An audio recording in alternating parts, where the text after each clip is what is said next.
Hello everyone, जैसा कि आपको मालूम है कि आज जो है 26 जुलाई को यूजीसी सीएसआई नेट का एग्ज़ाम हुआ था, जिसके फर्स्ट शिफ्ट का मेमोरी बेस्ड क्वेश्चन हम लोग अपलोड कर रहे हैं। तो इसमें पहला जो क्वेश्चन था वो ये था कि किसी 10 प्राकृतिक संख्याओं का योग निम्न में से कौन सा नहीं होगा। ध्यान दीजिएगा, कौन सा नहीं होगा। प्राकृतिक संख्याएं जो होती हैं वो 0 से शुरू होती है, इनफाइनाइट तक जाती हैं। तो आप समझ सकते हैं कि इसमें से कौन सा होगा। उसके बाद एक इक्वेशन दिया हुआ था 16x² + 25y² + 7 जहाँ x और y जो है वो एक पॉजिटिव वैल्यू है। तो पॉजिटिव वैल्यू, कौन सा पॉजिटिव वैल्यू इसमें रखेंगे कि हमारा जो इक्वेशन है वो फाइनली 0 हो जाएगा। तो इसमें ये दिया था कि ये कौन वो वैल्यू रखने पे कौन सा इस वैल्यू को सपोर्ट करेगा, उस वैल्यू को रखने पे कौन सा इक्वेशन उस वैल्यू को सपोर्ट करेगा। तो इसमें जो है पहला जो था 4x + 4y + y = 0, ये था वो उसका सही आंसर। उसके बाद था एक गोला जिसका व्यास 6 सेंटीमीटर है। उसे एक मतलब ये गोला जो था लोहे का गोला है, उसे गला करके 3 सेंटीमीटर का रॉड बनाया जाता है। तो उस रॉड की लंबाई क्या होगी। तो इसके लिए दोनों के वॉल्यूम को इक्वल करना है, जिससे आपका लेंथ निकल जाएगा। तो गोला का जो वॉल्यूम होता है वो होता है 4/3 πr³। ठीक है, तो इससे आपका गोला का व्यास दिया हुआ है, r आपका निकल जाएगा और इस फॉर्मूला से आपका वॉल्यूम निकल जाएगा। और उस वॉल्यूम को आप रख दीजिए πr²h। उस वॉल्यूम को रख करके जो भी वॉल्यूम आता है, तो r आपको पता है, पाई आपको 22/7 होता है। तो इस वैल्यू से आपका h जो है यहाँ पे निकल जाएगा। ठीक है, अगला क्वेश्चन था कि एक जो ये बॉल है, इसको इस तरह के सरफेस पे लुढ़काया जा रहा है। ठीक है, वहाँ पे आपको 3 ग्राफ दिए गए थे। कुछ ग्राफ आपको ऐसे थे, एक ऐसा था, एक ग्राफ आपका जो था वो यहाँ से शुरू होकर के ऐसा था, और एक ग्राफ जो था वो ऐसे था।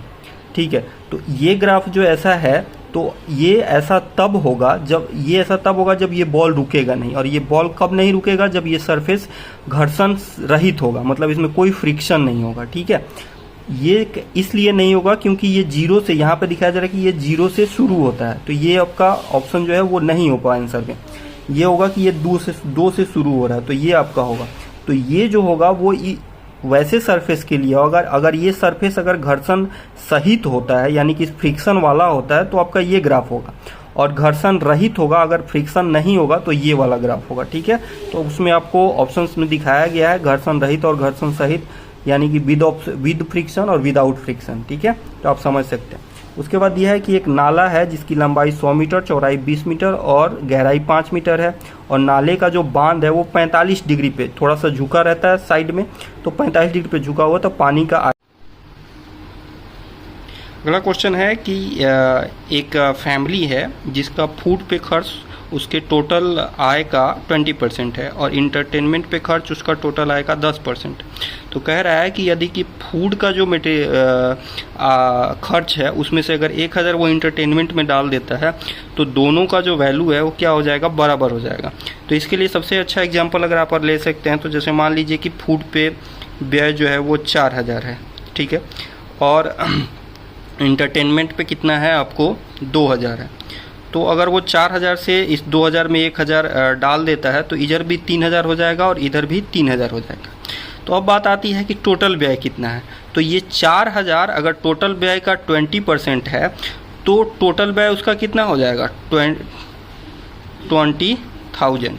तो यही आपका आंसर होगा कि उसका टोटल जो व्यय है वो 20,000 है। ठीक है, चलिए अगला क्वेश्चन है कि H2O का हाइब्रिडाइजेशन एवं उसका एंगल क्या होता है। तो H2O जो होता है वो आपको बता दें कि उस पर 2 लोन पेयर होते हैं और इधर जो होते हैं वो हाइड्रोजन बॉन्ड बना होता है। तो इसका हाइब्रिडाइजेशन होता है वो sp3 होता है। ठीक है, और sp3 होता है, और इसके बीच का जो एंगल होता है वो होता है 104.5 डिग्री। ठीक है, चलिए अगला है कि रक्त में ग्लूकोज का कंट्रोल कैसे होता है। तो रक्त में ग्लूकोज का कंट्रोल जो होता है, इसी पे बेस्ड क्वेश्चन था, 4 नंबर का ये क्वेश्चन था। तो रक्त में ग्लूकोज का जो कंट्रोल होता है वो 2 एंजाइम से हार्मोन से होता है, ग्लूकागॉन और इंसुलिन।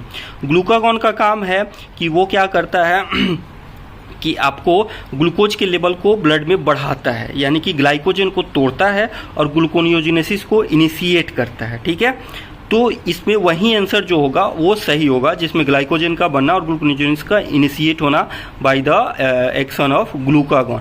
इसके अलावा एक और उसमें ऑप्शन था जिसमें ये दिया गया था कि ग्लाइकोलाइसिस का जो कंट्रोल होता है वो एएमपी के बढ़ने पे कम हो जाता है, जबकि ऐसा नहीं होता है। जैसे ही एएमपी बढ़ता है, यानी कि एएमपी का लेवल जैसे ही बढ़ता है, इट मीन्स कि एटीपी यूज हो चुका है, तो उसके बाद ग्लाइकोलिसिस बढ़ जाता है, यानी कि ग्लाइकोलिसिस को तोड़कर एटीपी बनाने की प्रक्रिया बढ़ जाती है। ठीक है, चलिए अगला है कि C4 प्लांट बनने वाले कार्बन कंपाउंड। C4 प्लांट में कौन कौन से कार्बन बनते हैं, तो इसमें बढ़ता है आपका एस्पार्टेट और एस्पार्टेट और एलिटेम। ठीक है, ये दो कार्बन कंपाउंड है जो इसमें बनते हैं, एस्पार्टेम और उसके बाद है रामाचंद्रन प्लॉट। रामाचंद्रन प्लॉट अगर आपने पढ़ा होगा तो ये 4 सेक्शंस होते हैं।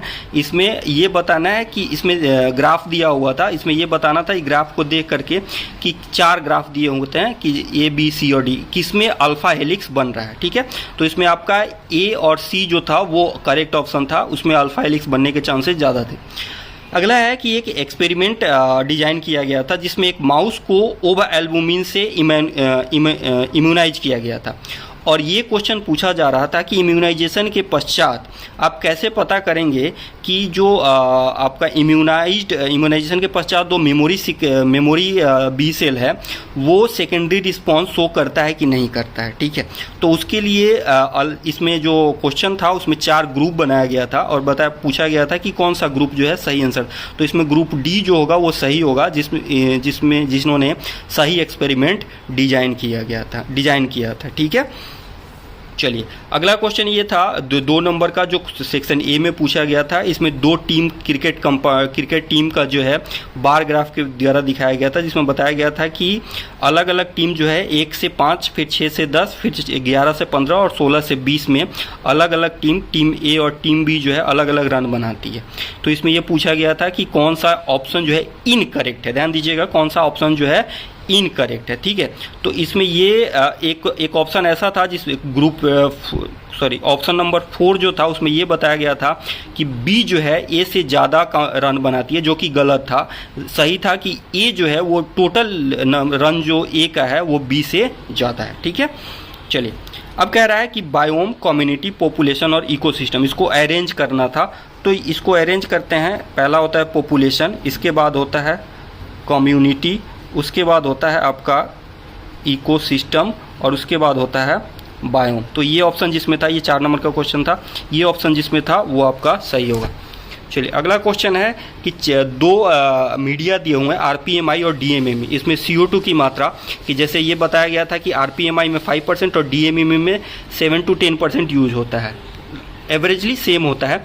और लास्ट का एक ऑप्शन था, ये हेपेस और Na2 का सही कार्य नहीं बताया गया था। इसमें लार्ज का तो ऑप्शन था वो कलर चेंज का था कि जैसे पिंक से वो ऑरेंज और रेड की तरफ होने लगता है जैसे जैसे टाइम टेकिंग होता है, यानी कि जैसे जैसे उसका बेसिसिटी बढ़ता जाता है मीडिया का कलर चेंज होने लगता है। तो उसमें ऑप्शन अगला क्वेश्चन था कि एक एक्सपेरिमेंट में स्टूडेंट ने कुछ डाटा कलेक्ट थे जो इस प्रकार था। तो इसमें कौन सा अर्थमेटिक वैल्यू जो है, अर्थमेटिक एक्सप्रेशन जो है, जैसे मीन, मीडियन, मोड, किसका उपयोग इसको सही डाटा को एक्सप्लेन करने के लिए सही होगा। तो इसमें मीन वैल्यू जो होगा वो आपका सही यूज होगा।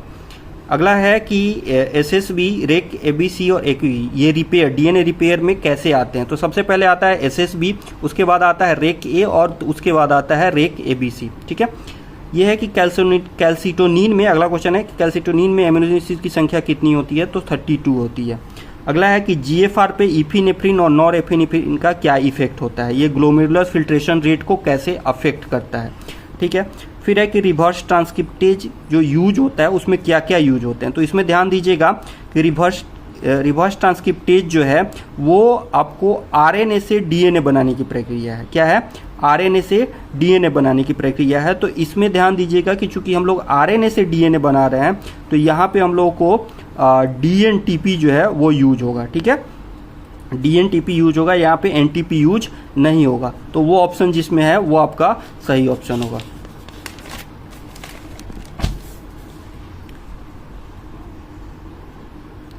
चलिए, उसके बाद है कि एक मिक्सचर है जिसमें 35% स्टार्च, 25% प्रोटीन और आपका बाकी फाइबर है। इसको बॉयल किया गया है वाटर में, जिसके बाद इसका वैल्यू जो है डबल हो गया, यानी कि 200 ग्राम। तो 100 ग्राम के चूंकि ये डबल हो गया है तो हमको टोटल कितने पे निकालना है, 100 ग्राम पे, यानी कि 40 ग्राम जो होगा वो फाइबर का वेट होगा यहाँ पे।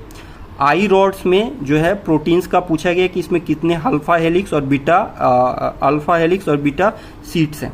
उसके बाद पूछा गया कि रैन जीटीपी, तो रैन जीटीपी में जो होता है वो आर गैप जो होता है वो होता है न्यूक्लियस की तरफ, जबकि आर ईपीएफ जो होता है, जीपी जो होता है वो होता है साइटोसॉल की तरफ। उसके बाद पूछा है जीपीसीआर रिलेटेड एक क्वेश्चन था जिसमें ये पूछा गया था कि एटीपीएच कैसे एक्टिवेट होता है। तो एटीपीएच तब एक्टिवेट होता है जबकि जी अल्फा जो है जी बीटा और गामा से डिसोसिएट हो जाता है। ये एक ऑप्शन लास्ट में था कि जब जी अल्फा जी बीटा और गामा से डिसोसिएट होता है तो ये एक्टिवेट होता है। ठीक है।